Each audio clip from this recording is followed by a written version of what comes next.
Welcome to fun and learn school. My name is Anita Rajput. कैसे हो सब बच्चे? अच्छे हो बच्चों? तो बच्चों आज हम हमारी रिमझिम की किताब पढ़ने वाले हैं। रिमझिम किताब का हमारा पहला पार्ट कौन सा है? ऊंट। ऊंट चला, है ना? तो वो पढ़ने वाले हैं। ओके बच्चों, ऊंट को देखा है? ऊंट कैसे चलता है? हिलता डुलता ऊंट चलता है ना? देखा है? वो ऊंट कौन से रंग का होता है? ऊंट ब्राउन रंग का होता है। और क्या देखा ऊंट में? कभी बैठे ऊंट पे?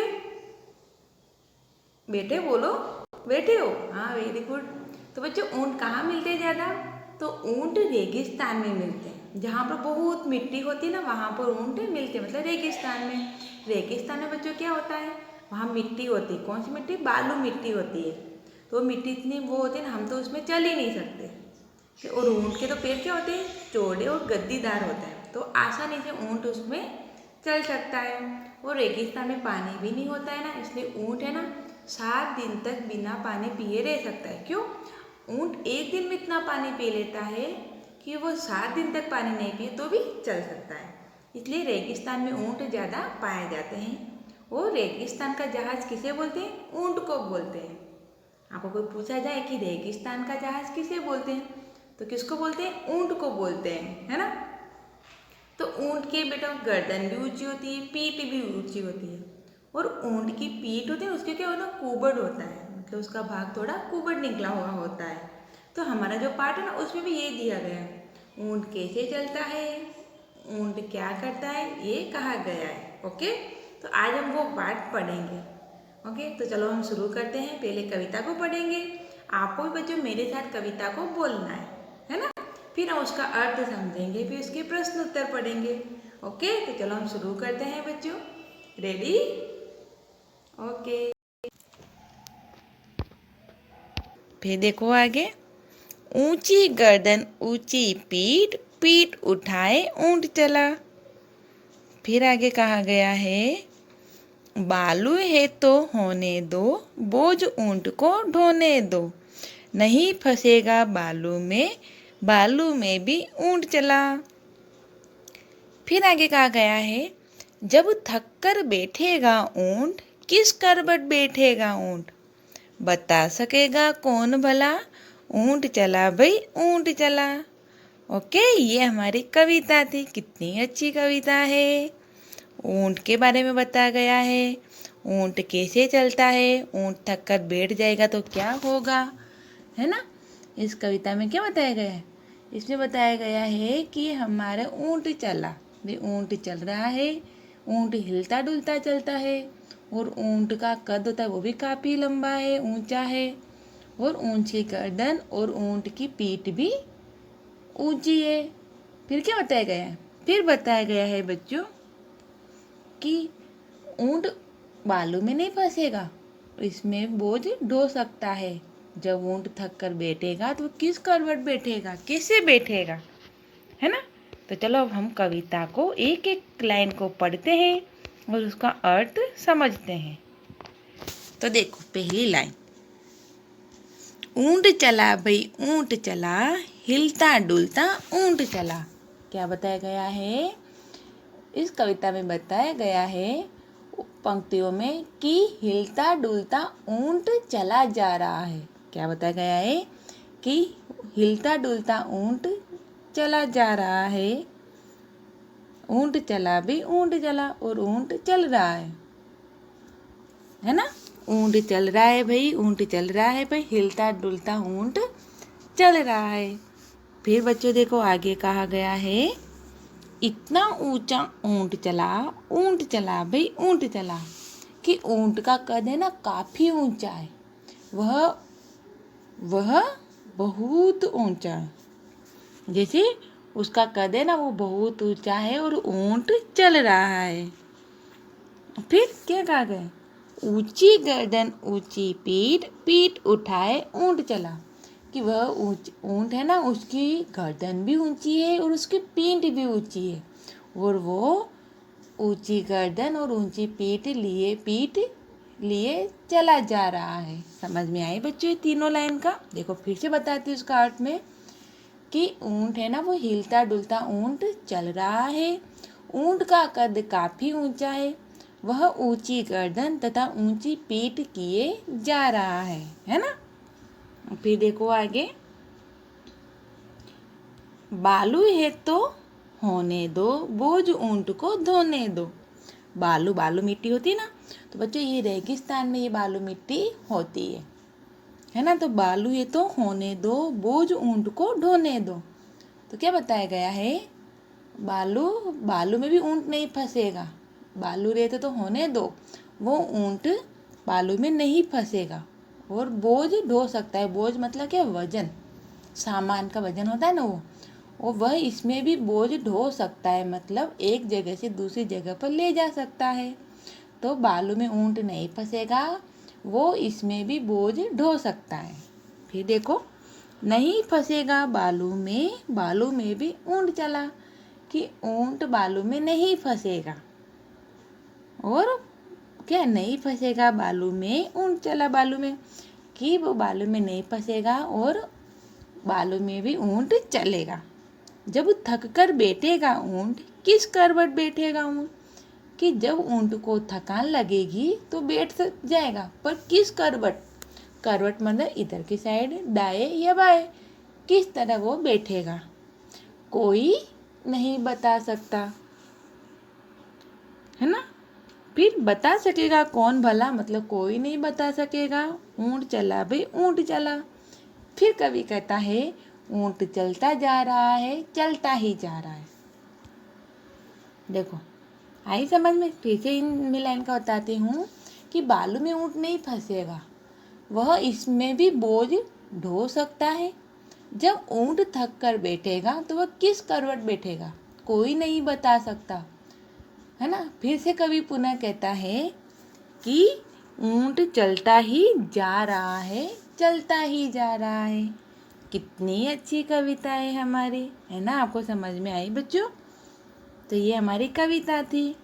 ओके, तो इस कविता को आपको अपनी हिंदी की नोटबुक में लिखना है। ओके, चलो हम आगे इसके प्रश्न उत्तर देखते हैं। देखो बच्चों, ये हमारे किताब में प्रश्न उत्तर दिए गए हैं, है ना। इसमें देखो, पहला प्रश्न, खाली जगह, कुछ ऊंट ऊंचा, कुछ पूंछ ऊंची, कुछ ऊंचे ऊंट की पीठ ऊंची। अब जल्दी जल्दी बोलकर देखो, जीभ लड़ खड़ा गई है ना। कैसी लगी कविता? अब इस कविता को अपने मन से नाम दो, ऊपर दी गई जगह में लिख दो। तो देखो कैसे बोलेंगे, कुछ ऊंट ऊंचा, कुछ पूंछ ऊंची, कुछ ऊंचे ऊंट की पीठ ऊंची, कुछ ऊंट ऊंचा, कुछ पूंछ ऊंची, कुछ ऊंचे ऊंट की पीठ ऊंची। तो बच्चों इसको आप जितनी बार जल्दी जल्दी बोलोगे ना, तो बोल के देखना, आप कुछ अलग शब्द भी बोल सकते हो। तो देखो बच्चों, ये कविता बहुत अच्छी लगी है। इसका कविता का नाम ऊंचा ऊंट होना चाहिए। क्यों? इसमें ऊंट की बात कही, पर ऊंचे ऊंट की बात कही गई है ना। फिर देखो, ऊंट रेगिस्तान में ज़्यादा मिलते हैं। नीचे 2 चित्र बने हैं, सही जगह पर ऊंट का चित्र बनाओ। तो देखो बच्चों, ये बना दिया हमने, इस प्रकार बनाएंगे, ऊंट का चित्र बनाया ना। फिर वो दूसरा प्रश्न क्या था, बालू रेत कहाँ कहाँ मिलती है? तो बालू रेत होती है ना, वो समुद्र के किनारे पे मिलती है और रेगिस्तान में मिलती है। इसलिए बच्चों रेगिस्तान में ऊंट ज़्यादा मिलते हैं, क्योंकि बालू मिट्टी में ऊंट ही चल सकता है। वो बालू मिट्टी में बच्चों पानी भी बहुत कम होता है वहाँ पर रेगिस्तान में, और ऊंट बिना पानी पिए भी रह सकता है। फिर देखो, फिर बताया गया है, हिलता डुलता ऊंट चला, इतना ऊंचा ऊंट चला। अब बताओ ऊंट कितना ऊंचा है? तुम्हारी कक्षा की दीवार जितना, हाथी जितना, कि बिजली के खंभे जितना, कि कितना? बताओ बताओ बच्चों। तो देखो, ऊंट मेरी कक्षा की दीवार जितना ऊंचा है ना। फिर उसी प्रकार देखो दूसरा, अब हाथी कितना मोटा है? तुम्हारी माँ के संदूक जितना, ऊंट जितना, पहाड़ जितना, के क्या आएगा? तो ये हम तुम्हारी माँ के संदूक जितना। फिर चींटी कितनी छोटी? चीनी के दाने जितनी, चावल के दाने जितने, कि इलायची के दाने जितनी। बताओ कितनी छोटी होती है चींटी? आपने देखी है ना। तो चींटी चीनी के दाने जितनी छोटी होती है। फिर है ऊंट से ऊंची चीज़ों के नाम पर गोला लगाओ। तो देखो बच्चों, ऊंट से ऊंचा क्या होता है? बच्चिया मतलब गाय का बच्चा होता है? नहीं। तुम्हारी कक्षा की छत का बिजली का खंबा, हाथी का आम का पेड़। ऊंट से ऊंचा हाथी भी होता है, आम का पेड़ और बिजली का खंबा,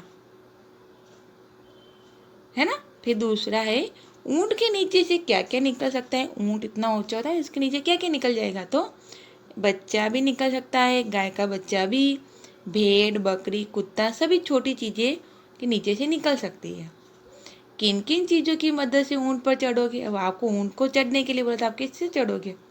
सीढ़ी लेनी पड़ेगी या बड़े डिब्बे से, क्योंकि ऐसे तो हम नहीं चढ़ सकते। आप कभी बैठे हो बच्चा ऊंट पे? ऊंची गर्दन ऊंची पीठ, पीठ उठाए ऊंट चला। बताओ ये सब क्या उठा कर चलते हैं? देखो हाथी क्या उठा के चलता है? तो लकड़ी, सवारी और सामान हाथी के ऊपर भी होता है ना।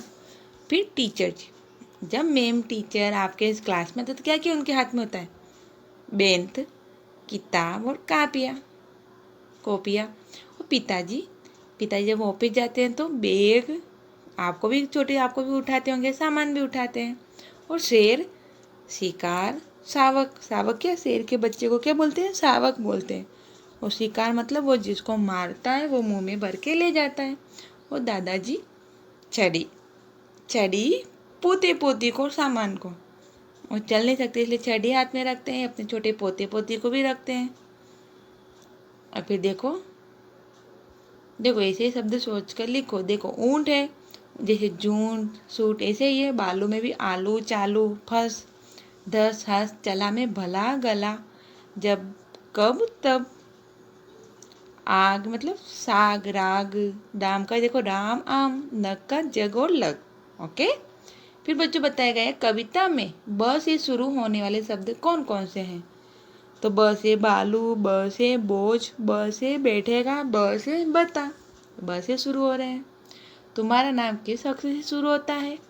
तो बच्चों आपको अपने नाम को लिखना है, उसी अक्षर के 3 और शब्द आपको लिखने हैं। ओके, लिखना। बालू है तो होने दो, बोझ ऊंट को ढोने दो। बहुत से जानवरों को बोझा ढोने के लिए इस्तेमाल किया जाता है। बोझा मतलब सामान एक जगह से दूसरी जगह ले जाने के लिए उनका उपयोग होता है। क्या तुम्हें ये ठीक लगता है? क्या नहीं लगना चाहिए, है ना बच्चों? नहीं लगता, क्योंकि उनको भी वजन लगता है, वो भी इतना वजन लेके कैसे चल सकते हैं। तो देखो, जानवरों से बोझा ढोने का काम करवाना हमें ठीक नहीं लगता है। मनुष्य कभी यह नहीं सोचता कि उसके कारण जानवरों को कितनी परेशानी उठानी पड़ती है। हमें चाहिए कि जानवरों से इस प्रकार के काम न करवाएं, उन्हें भी हमारी तरह जीने के अधिकार दिए जाए। फिर तुम्हारे आसपास कौन कौन से बोझ उठाते हैं? गाय, बैल, गधा, खच्चर, घोड़ा, भैंसा इत्यादि हमारे होते हैं। फिर देखो, अक्की बक्की तरे तरक्की, अरे वाह, अक्की बक्की करे तरक्की। देखो, अक्की बक्की करे तरक्की, इक्की दुक्की बने पड़क्की, है ना। फिर इस कविता में कितनी बार ऊंट आया शब्द आए? तो आपने गिना बच्चों, गिना 13 बार ऊंट आया है। और इस चित्र में कितने ऊंट छिपे हैं? तो बच्चों देखो, ये चित्र दिया गया है, इसमें चित्र नहीं है। ओके, तो चलो बच्चों, हमने आज इतने प्रश्न उत्तर पढ़े।